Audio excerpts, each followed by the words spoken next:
Muliakan Tuhan Allah, muliakan Tuhan Allah, muliakan pimpinannya dalam kasih sayangnya.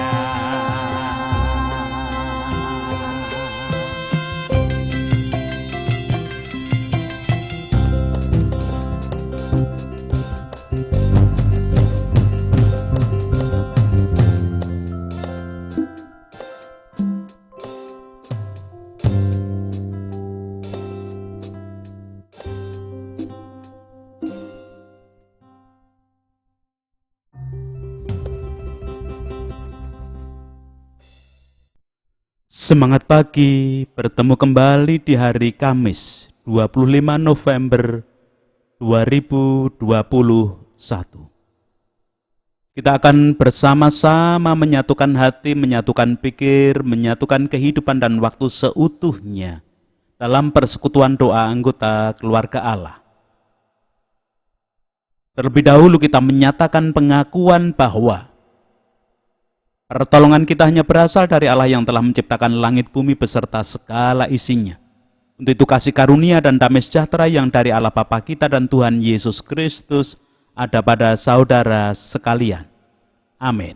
Muliakan pimpinannya dalam kasih sayangnya.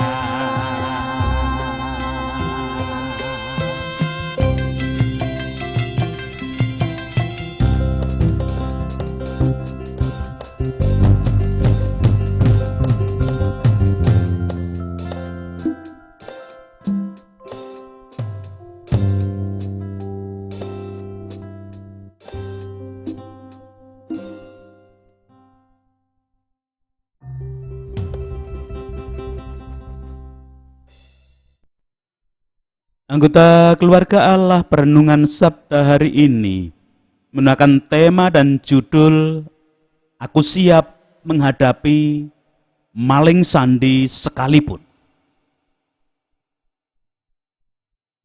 Anggota keluarga Allah, ungkapan Jawa yang digunakan pada tema dan judul perenungan Sabda hari ini adalah maling sandi. Maling berarti pencuri. Sandi berarti rahasia atau kode. Maling sandi secara harfiah berarti pencuri yang tidak kelihatan. Ungkapan Jawa ini hendak menjelaskan seseorang atau beberapa orang yang melakukan perbuatan buruk, perbuatan jahat tetapi tidak terlihat. Pencurian semacam ini biasanya dilakukan oleh orang dalam tanda kutip, atau orang yang sebenarnya setiap harinya menjadi bagian dari kehidupan tempat di mana terjadinya pencurian. Jika lebih dari seorang, biasanya pencurian tersebut dilakukan secara terorganisir, bahkan tersistem, sehingga seringkali tidak disadari. Namun demikian, sekalipun disebut dengan maling sandi, bukan berarti tidak bisa dilacak atau tidak bisa diketahui pelakunya.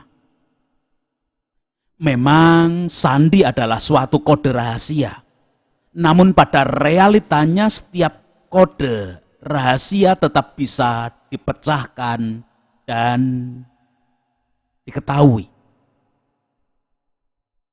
Anggota keluarga Allah, Tuhan Yesus pernah menyatakan bahwa hari Tuhan atau kedatangan anak manusia itu seperti pencuri pada waktu malam hari yang tidak bisa diduga-duga. Setidaknya hal demikian bisa kita lihat pada Matius 24 ayat 43 sampai dengan 44 dan Injil Lukas 12 ayat 39 sampai dengan 40. Tentu dalam hal ini bukan berarti Yesus menyatakan bahwa ketika datang kedua kali besok ia akan melakukan pencurian atau ia akan melakukan kejahatan.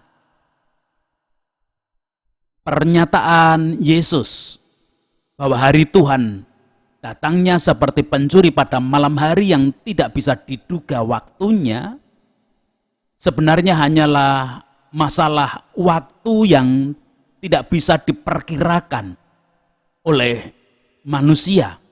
Seperti seorang pencuri yang datangnya tidak bisa diperkirakan. Bahkan kalau di depan tadi ada maling sandi, pencuri yang tidak kelihatan.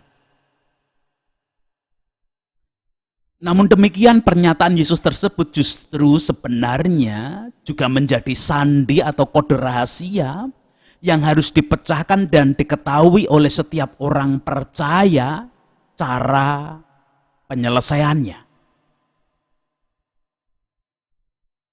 Anggota keluarga Allah, pada perenungan Sabda hari ini kita akan mencoba mempelajari pengajaran Rasul Paulus perihal cara memecahkan kode rahasia yang dinyatakan Yesus tentang datangnya hari Tuhan seperti pencuri pada malam hari yang tidak bisa diduga.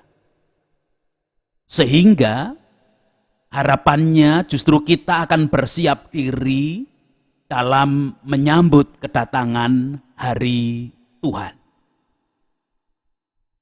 Lewat leksionari bacaan kedua hari ini, kita akan bersama-sama belajar tentang apa yang dinyatakan Rasul Paulus kepada jemaat di Tesalonika pada waktu itu. Terlebih dahulu kita membaca, mendengarkan, dan merasa-rasakan bacaan tersebut. Surat Rasul Paulus yang ditujukan kepada jemaat di Tesalonika, surat yang pertama, 1 Tesalonika 5 ayat 1 sampai 11. Memberikan kesaksian demikian. Tetapi tentang zaman dan masa, saudara-saudara, tidak perlu dituliskan kepadamu, karena kamu sendiri tahu benar-benar bahwa hari Tuhan datang seperti pencuri pada malam. Apabila mereka mengatakan semuanya damai dan aman, maka tiba-tiba mereka ditimpa oleh kebinasaan. Seperti seorang perempuan yang hamil ditimpa oleh sakit bersalin, mereka pasti tidak akan luput. Tetapi kamu, saudara-saudara, kamu tidak hidup di dalam kegelapan, sehingga hari itu tiba-tiba mendatangi kamu seperti pencuri. Karena kamu semua adalah anak-anak terang dan anak-anak siang. Kita bukanlah orang-orang malam atau orang-orang kegelapan.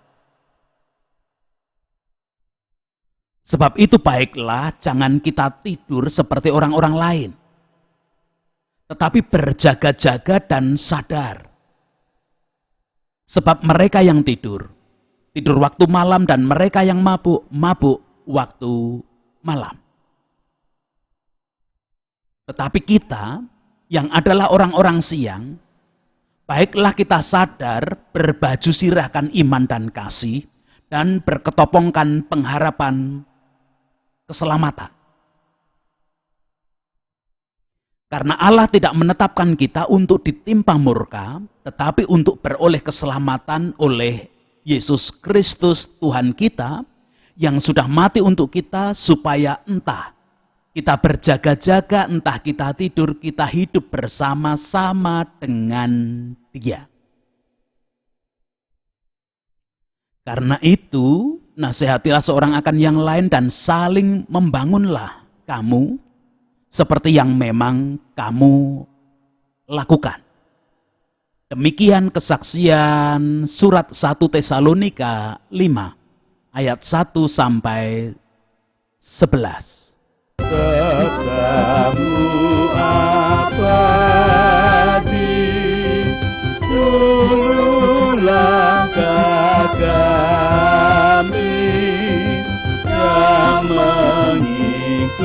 putihnya hidup sukacita.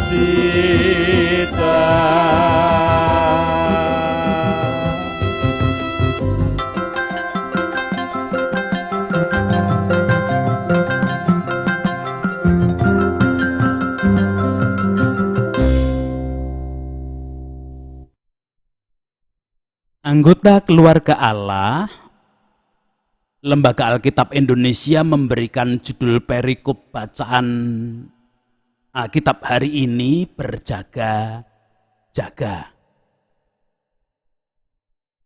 Rasul Paulus mengawali perikop ini dengan pernyataan keyakinan bahwa hari Tuhan datang seperti pencuri pada waktu malam. Ayat 1 dan 2 menyatakan demikian. Tetapi tentang zaman dan masa saudara-saudara tidak perlu dituliskan kepadamu, karena kamu sendiri tahu benar-benar bahwa hari Tuhan datang seperti pencuri pada malam.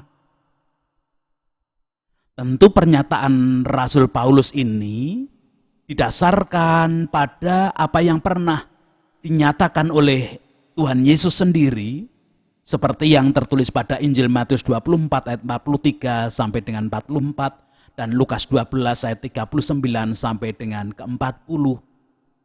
Seperti yang dijelaskan di depan tadi.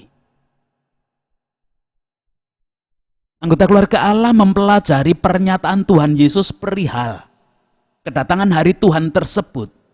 Justru Rasul Paulus kemudian mengajak orang percaya pengikut Yesus Kristus agar tidak hidup sembranan, tidak hidup sembrono. Karena jika orang percaya dan para pengikut Yesus Kristus sembranan atau sembrono menghadapi hari Tuhan, pasti dia akan binasa. Dalam ayat ketiga Rasul Paulus menyatakan, apabila mereka mengatakan semua damai dan aman, wujud sembranan tadi, maka tiba-tiba mereka ditimpa oleh kebinasaan. Tidak sembarangan dalam hal ini bukan berarti orang percaya harus tegang, takut, khawatir ketika menghadapi hari Tuhan ataupun ketika menyambut kedatangan hari Tuhan. Seperti umumnya manusia, ketika menghadapi suatu kenyataan hidup dengan tegang, takut, dan khawatir, justru tidak akan pernah bisa menyelesaikan permasalahan-permasalahan yang muncul. Bahkan Tuhan Yesus sendiri juga pernah mengajarkan, siapakah di antara kamu yang karena khawatirnya dapat menambahkan sehasta saja pada jalan hidupnya? Seperti yang tertulis pada Injil Matius 6 ayat 27 dan Injil Lukas 12 ayat 25. Anggota keluarga Allah menghadapi dan menyambut hari Tuhan tidak dengan sembarangan, tidak pula dengan tegang, takut, dan khawatir. Itu yang diajarkan Rasul Paulus pada waktu itu kepada jemaat di Tesalonika dan saat ini kita terima bersama-sama. Terus apa yang bisa kita wujudkan ketika kita menyambut hari Tuhan dan ketika nantinya kita menghadapi hari Tuhan tersebut?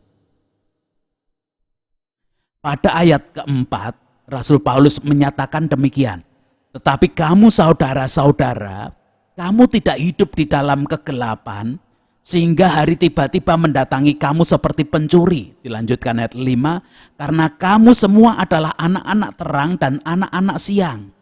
Kita bukanlah orang-orang malam atau orang-orang kegelapan. Rasul Paulus terlebih dahulu mengingatkan bahwa orang percaya, pengikut Yesus Kristus, termasuk kita semua anggota keluarga Allah, adalah anak-anak terang. Dalam hal ini Rasul Paulus mencoba membandingkan istilah terang dengan kegelapan dan malam. Itu berarti kalau Yesus menyatakan hari Tuhan datang seperti pencuri pada waktu malam, hal-hal yang menyertainya tetap dapat diketahui oleh anak-anak terang. Orang-orang kegelapan pasti tertimpa hal-hal yang menyertai datangnya hari Tuhan tersebut karena tidak mengetahuinya, tetapi anak-anak terang diselamatkan oleh Yesus karena mengetahui. Mengapa mengetahui? Karena ia menjadi anak-anak terang. Bukankah memang malam hari itu identik dengan kegelapan? Anggota keluarga Allah, apa saja sih yang menyertai datangnya hari Tuhan? Setidaknya seperti yang tercantum pada bacaan kitab suci dan perenungan sabda. Sejak hari Senin hingga Rabu kemarin, kita bisa menemukan banyak hal yang akan menyertai datangnya hari Tuhan. Yang pasti, semuanya adalah peristiwa-peristiwa yang mengerikan dan mendatangkan penderitaan. Beberapa catatannya, Wahyu 11, ayat 13-14 dan 19, bacaan hari Senin dan Selasa kemarin demikian. Pada saat itu terjadilah gempa bumi yang dahsyat dan 1/10 dari bagian kota itu rubuh dan 7.000 orang mati oleh gempa bumi dan orang-orang lain sangat ketakutan lalu memuliakan Allah di surga. Celaka yang kedua sudah lewat, lihatlah celaka yang ketiga segera menyusul. Ayat 19, maka terbukalah bait suci Allah yang di surga dan kelihatanlah tabut perjanjiannya di dalam bait suci itu dan terjadilah kilat dan deru guru dan gempa bumi dan hujan es lebat. Bukankah hal-hal yang menyertai datangnya hari Tuhan itu adalah hal-hal yang memang mengerikan dan mendatangkan penderitaan? Hal-hal tersebut tadi yang tertulis dalam kitab Wahyu adalah peristiwa alamiah yang mengerikan yang menyertai datangnya hari Tuhan. Namun bagi orang percaya, pengikut Yesus Kristus yang telah dijadikan anggota keluarga Allah juga, tidak hanya akan mengalami hal-hal peristiwa alamiah yang mengerikan tadi. Lewat bacaan pada perenungan sabda hari Rabu kemarin, Yohanes 16 ayat 33, kita juga menerima pemahaman demikian. Semua itu kukatakan kepadamu supaya kamu beroleh damai sejahtera dalam aku. Dalam dunia kamu menderita penganiayaan, tetapi kuatkanlah hatimu, aku telah mengalahkan dunia. Seperti bacaan pada perenungan sabda hari Rabu kemarin, orang percaya, pengikut Yesus Kristus, warga kerajaan Allah, justru masih ditambahkan dengan penganiayaan dunia yang harus dialami. Namun demikian, sekalipun mengalami penderitaan karena penganiayaan dunia dan hal-hal yang menyertai kedatangan hari Tuhan tadi, orang percaya, pengikut Kristus, anggota keluarga kerajaan Allah, tetap harus hidup dalam damai sejahtera Kristus saja. Anggota keluarga Allah hidup dalam damai sejahtera Kristus bukanlah hanya mimpi, tetapi realita yang sudah diberikan oleh Kristus Yesus. Bukankah Kristus saat mengorbankan diri memberikan keselamatan bagi dunia? Maka berbahagialah kita yang sudah menanggapi karya keselamatan itu dengan sikap percaya. Seperti perenungan sabda kemarin, dalam sikap percaya kita bisa merasakan, kita bisa menikmati dan menghayati keselamatan itu secara nyata. Itu berarti juga keselamatan dan damai sejahtera yang diberikan Kristus sebenarnya bukan hanya mimpi, bukan hanya halusinasi. Hal demikian tentu berbeda dengan segala yang ditawarkan oleh dunia tentang hal-hal yang dianggap bisa mendatangkan kedamaian. Seperti kekayaan, kedudukan, kenikmatan, dan lain sebagainya. Bukankah seringkali dunia ini entah mengajarkan atau tidak, atau manusia sendiri yang kemudian memutuskan bahwa kekayaan, kedudukan, kenikmatan duniawi itu mendatangkan kebahagiaan, damai bagi manusia. Namun ingat, semuanya, baik kekayaan, kedudukan, kenikmatan duniawi, bukankah hanya sementara adanya? Tidak ada yang kekal. Memang ketika seseorang sedang memiliki harta, sedang memiliki kedudukan, sedang memiliki kenikmatan duniawi, seolah sudah merasa bahagia. Namun, tidak lama semuanya akan pergi, hilang, dan lenyap. Baik itu kekayaan, baik itu kedudukan, ataupun kenikmatan duniawi tadi. Hanya sesaat dan setelah itu pergi, hilang, lenyap. Bukankah ini yang namanya mimpi? Kelihatannya nyata tetapi tidak lama lenyap. Untuk itulah Rasul Paulus mengingatkan di dalam ayat 6 dan 7. Sebab itu baiklah jangan kita tidur seperti orang-orang lain, tetapi berjaga-jaga dan sadar. Sebab mereka yang tidur, tidur waktu malam, dan mereka yang mabuk, mabuk waktu malam.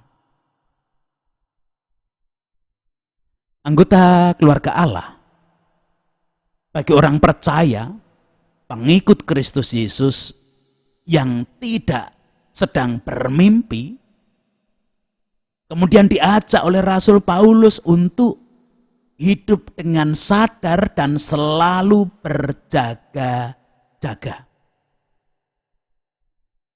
Adapun cara berjaga-jaga, seperti yang dinyatakan pada ayat ke-8 yang demikian. Tetapi kita yang adalah orang-orang siang, baiklah kita sadar, berbaju sirahkan iman dan kasih, berketopongkan pengharapan keselamatan. Anggota keluarga Allah, baju sirah adalah baju perang, atau kalau zaman sekarang semacam rompi anti peluru. Jadi pakaian perang kita, pakaian anti peluru kita, yang tidak bisa ditembus oleh senjata dan pelor iblis adalah iman dan kasih. Ingat, iman dan kasih ini harus bersama-sama, harus menyatu. Hanya iman tanpa kasih, pelor atau peluru iblis bisa menembus. Demikian juga hanya kasih tanpa iman, peluru iblis tetap menembus. Mengapa? Karena iman adalah sesuatu yang tidak nampak. Karena hanya bagaikan spirit kehidupan. Sedangkan kasih adalah perbuatan nyata mewujudkan kasih dan kebaikan kepada sesama. Ini berpengertian kasih yang sejati hanya bersumber pada iman. Demikian juga iman harus terwujud dalam perbuatan kasih. Kalau demikian, apakah ada kasih atau perbuatan baik yang tidak sejati? Jawabnya ada. Ketika seseorang berbuat baik dengan berharap mendapatkan sesuatu dari perbuatan baiknya itu. Itu bukan kasih yang sejati. Contohnya, ketika seseorang berbuat baik, misalnya dengan membantu sesama yang berkekurangan, atau membantu anak yatim piatu, tetapi kemudian mengumumkannya, bahkan mengundang media massa untuk meliputnya, dengan tujuan mendapatkan ketenaran. Itu berarti bukan kasih yang sejati. Kasih punya embel-embel supaya dirinya menjadi tenar. Kasih punya embel-embel supaya nanti ketika ada pilihan kepemimpinan bisa turut serta dan lain sebagainya. Hati-hati dengan kasih yang demikian. Seorang yang beriman melakukan kasih dengan tulus, sungguh-sungguh. Dan iman dan kasih itu menyatu. Kasih harus berdasarkan iman yang diberikan Kristus Yesus. Berikutnya, tentang ketopong yang adalah pelindung kepala semacam helm. Pelindung kepala kita adalah pengharapan keselamatan. Itu berarti pandangan mata kita, telinga pendengaran kita, mulut pembicaraan kita, bahkan otak, pemikiran kita harus selalu diisi dengan pengharapan keselamatan. Anggota keluarga Allah, orang berperang harus menggunakan baju perang dan pelindung kepala, ketopong secara bersamaan. Itu berarti orang yang beriman kepada Yesus hanya bisa mewujudkan kasih ketika hidupnya, segala sesuatunya, pandangannya, pikirannya, telinganya, dan semuanya berpusat pada pengharapan keselamatan. Beriman demikianlah yang disebut dengan beriman dengan sadar dan bukan hanya beriman dalam mimpi. Bermimpi dalam iman atau dibuai mimpi dalam iman.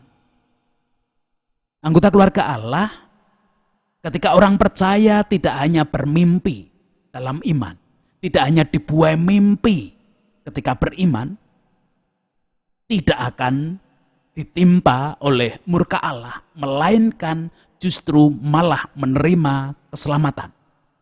Hal demikian seperti yang kita saksikan dalam ayat 9. Karena Allah tidak menetapkan kita untuk ditimpa murka, tetapi untuk beroleh keselamatan oleh Yesus Kristus Tuhan kita, yang sudah mati untuk kita, supaya entah kita berjaga-jaga, entah ketika kita tidur, kita hidup bersama-sama dengan Dia.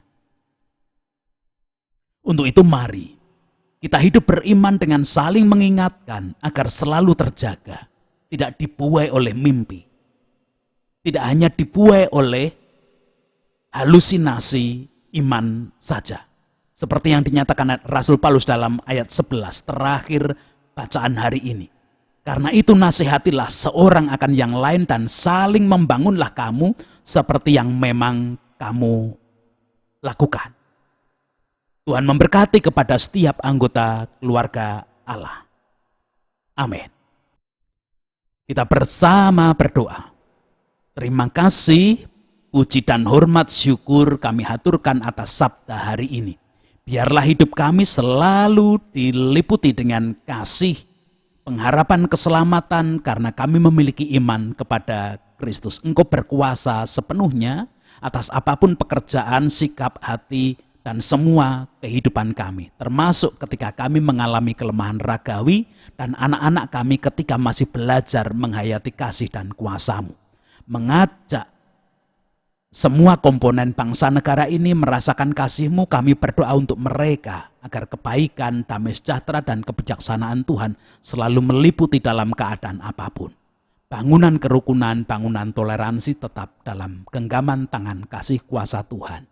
Itu doa kami dan kami bersyukur kami boleh melanjutkan kehidupan karena kasih-Mu. Dalam Kristus kami berdoa. Amin. Bersama-sama menerima berkat Tuhan. kasih karunia dan damai sejahtera yang dari Allah Bapa kita dan Tuhan Yesus Kristus di dalam persekutuan dengan Roh-Nya yang kudus tercurah melingkupi dan menguasai setiap anggota keluarga Allah. Amin. Tolong agar kami rajin mendalami, lalu melakukan kata-Mu